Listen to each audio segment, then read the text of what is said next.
Bonjour à tous et bienvenue pour ce nouveau journal. Nous sommes le mardi 21 février et voici les titres. Rich Wilson, 13e homme du Vendée Globe. Le doyen de la course est arrivé en début d'après-midi au Sables-d'Olonne après 107 jours passés en mer. L'Américain de 66 ans a donc réussi à boucler pour la deuxième fois ce tour du monde en solitaire. Nous reviendrons sur cette arrivée et la première réaction du skipper.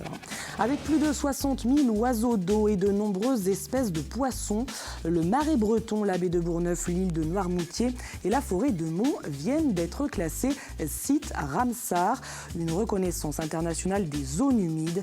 Les explications dans ce journal.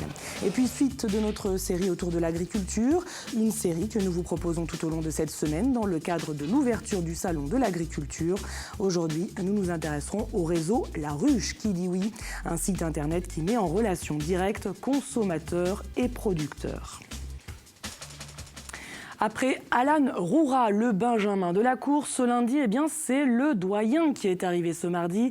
Rich Wilson, qui était attendu initialement mardi soir, est finalement allé plus vite que prévu. Il a franchi la ligne d'arrivée à 13h50 et a pu remonter le chenal dans la foulée. Rich Wilson, l'Américain de la course, effectuait son deuxième Vendée Globe en 2008-2009. Il avait fini à la 9e place. Cette année, il est 13e. Rich Wilson paraissait très ému à son arrivée. Samuel Grasset était sur place. Oui, Rich Wilson a donc bouclé son deuxième Vendée Globe ce mardi, un peu avant 14h. En 2008-2009, le skipper américain avait bouclé son tour du monde en 121 jours. Cette fois, il l'a terminé en 107 jours, mais ce n'est pas forcément cette performance que Rich Wilson était venu chercher. Le skipper américain l'avait dit avant son départ, ce Vendée Globe, c'était avant tout un projet éducatif, une aventure humaine dans laquelle il a embarqué plusieurs milliers d'enfants et d'étudiants. Des jeunes de 66 pays ont suivi sa course à travers son site internet. Jour après jour, Rich Wilson a répondu à leurs questions. Il a raconté sa course, une course parfois difficile. Je vous propose d'écouter Rich Wilson juste après son arrivée. Quand les tempêtes sont très mal en mer, les jeunes, l'encouragement des jeunes est très important pour moi, pour continuer et pour pousser un petit. Mais je veux dire aussi que je pense peut-être une petite différence entre 2016 et 2008-2009. Beaucoup d'échanges par email entre les concurrents sur les sujets, pas la course, mais sur la vie, nos peurs dans les tempêtes. Et à son arrivée ici à Port-Olona, Rich Wilson a retrouvé deux skippers, deux amis, deux frères du Sud, comme il les a appelés, Alan Roura et Éric Bellion. Rich Wilson termine donc 13e de ce Vendée Globe et il inscrit son nom dans l'histoire de la course. Il est à ce jour le skipper le plus âgé à avoir bouclé un Vendée Globe. Rich Wilson fêtera dans 2 mois ses 67 ans. Rich Wilson, je vous le disais, est donc arrivé quelques heures en avance et ça devrait être également le cas pour les prochains skippers. Les estimations en effet étaient avancées. Ainsi, l'Espagnol Di D'Acosta pourrait arriver mercredi ou jeudi. Derrière lui, Romain Attanasio est attendu vendredi, voire dès jeudi soir. Et puis Konrad Coleman devrait franchir la ligne d'arrivée dans le week-end. Une estimation moins précise évidemment pour le Néo-Zélandais qui, je vous le rappelle, navigue sous gréement de fortune. Au chapitre politique, la campagne des présidentielles continue. Les candidats se déplacent en région pour animer des réunions publiques et rencontrer les Français. Nicolas Dupont-Aignan, président de Debout la France, a ainsi fait une étape en Vendée vendredi dernier. Il a animé une réunion publique au Sables-d'Olonne après avoir déposé une gerbe sur la tombe de Georges Clemenceau aux Herbiers. Il nous explique l'objet de sa venue et notamment son souhait de venir se recueillir sur la tombe de l'une des grande figure de la Troisième République. C'est un département que j'aime et puis je vais dans tous les départements de France.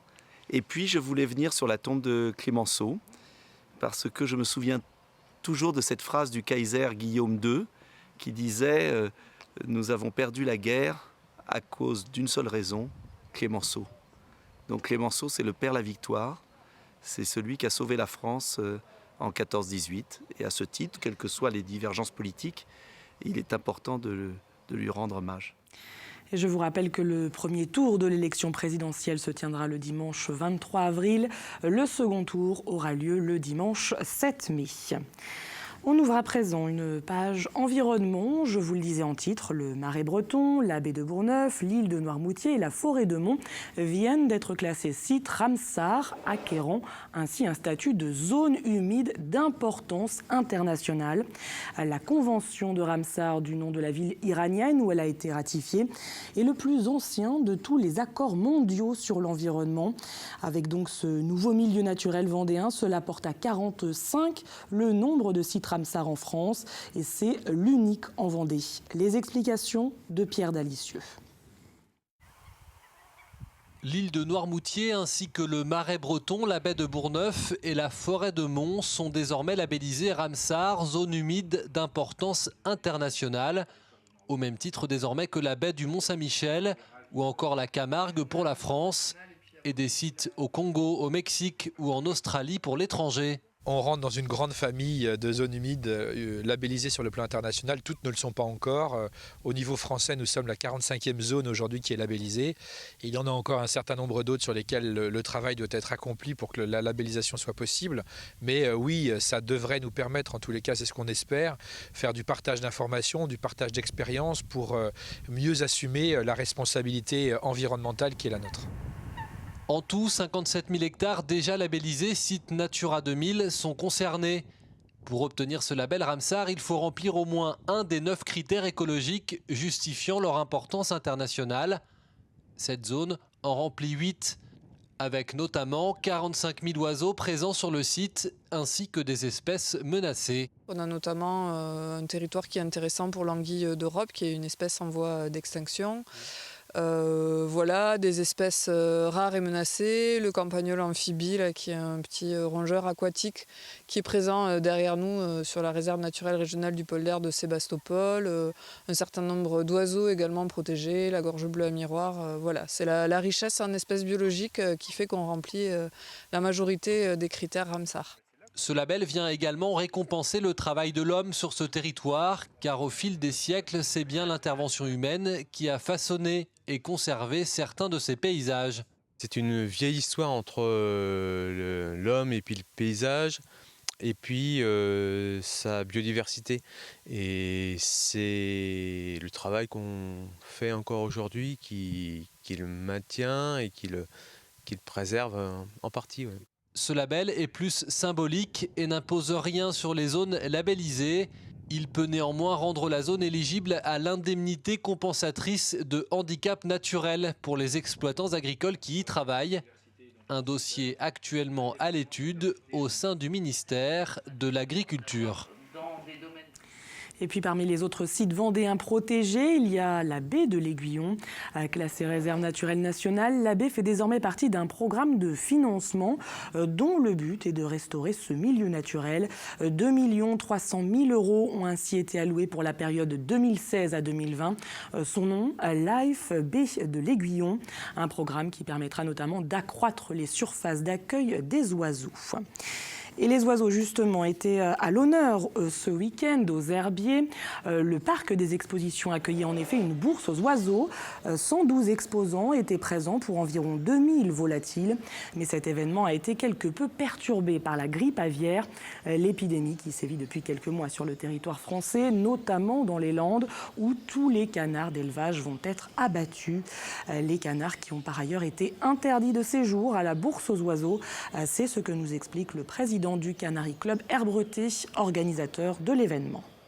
On a eu des gros problèmes cette année parce qu'en fait on devait faire une bourse élargie avec l'aviculture, c'est-à-dire avec les poules, les canards, les lapins, les pigeons. Et en fait, la DDPP de Vendée nous a interdit de prendre les poules vu la grippe aviaire. Donc ça nous a certainement enlevé la moitié des gens qui auraient pu venir ici. Et à noter également que tous les oiseaux présents à la manifestation ont fait l'objet de contrôles vétérinaires. Dans l'actualité sportive, des soupçons de paris illicites planent sur le match Le Poiré-sur-Vie Viry-Châtillon. C'était le 7 janvier dernier lors des 32e de finale de la Coupe de France. Une information révélée par Mediapart qui explique qu'une enquête préliminaire a été confiée aux policiers du service central des courses et jeux. 90% des paris en ligne donnaient les Vendéens gagnants alors qu'ils évoluent 2 divisions en dessous des Parisiens. Les footballeurs de Viry-Châtillon sont ainsi soupçonnés d'avoir parié sur leur propre défaite. Pour rappel, les Parisiens se sont inclinés 2-1. Pour le moment, les premières vérifications n'ont pas permis cependant de mettre en cause des joueurs en particulier. Et puis toujours en sport, nous vous en avions parlé dans une précédente édition. Le départ du Tour de France 2018 aura lieu en Vendée. Au programme, 2 étapes complètes et une 3e où les coureurs quitteront le département. Des étapes qui passeront par Noirmoutier, Fontenay-le-Comte, Mouilleron-Saint-Germain, La Roche-sur-Yon, Cholet. Le parcours sera par ailleurs officialisé mardi prochain sur le Gois, avec notamment la présence de Christian Prudhomme, le directeur du Tour. Le lieu de présentation des coureurs sera lui aussi officialisé, mais selon nos informations, il devrait se tenir au Vent d'Espace le 28 juin 2018. Et le département s'est bien entendu félicité de ce départ qui se fera en Vendée. Lors de la présentation de l'équipe Vendée U 2017, le centre de formation du Team Direct Énergie, il a été notamment question de ce Tour de France. Je vous propose d'écouter Marcel Gauduchot, le premier vice-président du conseil départemental de la Vendée. C'est une très très bonne nouvelle pour le sport en général, pour le vélo en particulier, et dans le même temps aussi c'est une belle reconnaissance de la direction du Tour qui fait confiance aux Vendéens qui sont véritablement de très bons organisateurs et qui donnent une très bonne image de ce département, mais une très bonne image aussi de ce qu'est le cyclisme vendéen et le cyclisme auprès de nos jeunes et auprès de nos populations. Place à présent à notre série de la semaine dans le cadre de l'ouverture du Salon de l'agriculture ce samedi. Nous vous proposons plusieurs sujets autour de l'agriculture. Aujourd'hui, nous allons nous intéresser à la ruche qui dit oui, un site internet qui permet de passer commande à plusieurs producteurs locaux et de venir ensuite récupérer sa marchandise dans un seul et même lieu. En Vendée, il existe actuellement 6 points de retrait, dont un au Sables-d'Olonne. Il a ouvert récemment dans l'enceinte de la gare. Le reportage de Samuel Grassi. Raphaël Blanchard cultive une quarantaine de variétés de légumes et quelques fruits. La totalité de sa production, il la vend sans intermédiaire, directement aux consommateurs. On est une petite structure avec des petites quantités de production. Donc l'exploitation ne permet pas de livrer du gros et puis de fournir des gros volumes. Raphaël Blanchard est présent sur le marché d'Esnay, mais vend aussi sa production sur son exploitation 2 jours par semaine. Depuis 2 ans, il a intégré un autre réseau, la ruche qui dit oui. Une plateforme internet qui permet de commander auprès de plusieurs producteurs locaux en même temps et de venir chercher tous ces produits en une seule fois dans un lieu et un créneau horaire déterminé. L'avantage, c'est qu'on revient toujours à vide. On sait que tous les légumes qu'on va emmener sur la distribution à la ruche, tout est vendu à l'avance. C'est plus intéressant, ça limite nos pertes. Et depuis quelques mois, c'est au Sables-d'Olonne que Raphaël Blanchard vient livrer ses commandes dans la gare de la ville. Un partenariat a été trouvé entre la ruche qui dit oui et la SNCF. Ici, pendant 2 heures, les clients viennent donc chercher leurs commandes. Chaque mercredi, ils sont une quarantaine. On sait la provenance des produits, donc c'est tout bénéfique pour nous.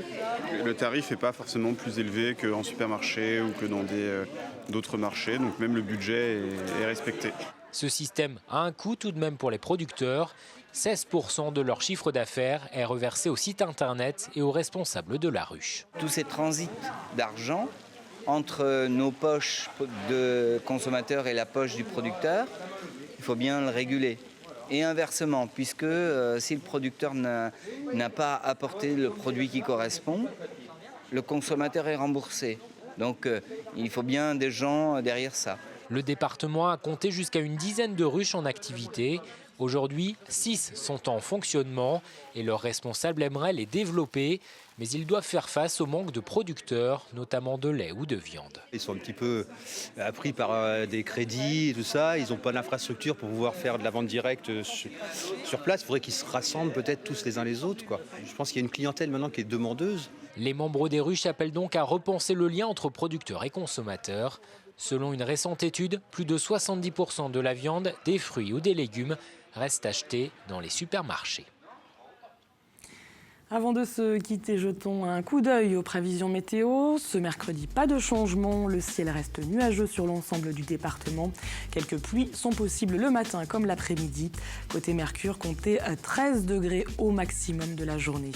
Dans un instant, vous retrouverez Fanny Poirier pour votre bulletin météo complet. C'est la fin de cette édition. Merci de l'avoir suivi et à demain pour un nouveau journal.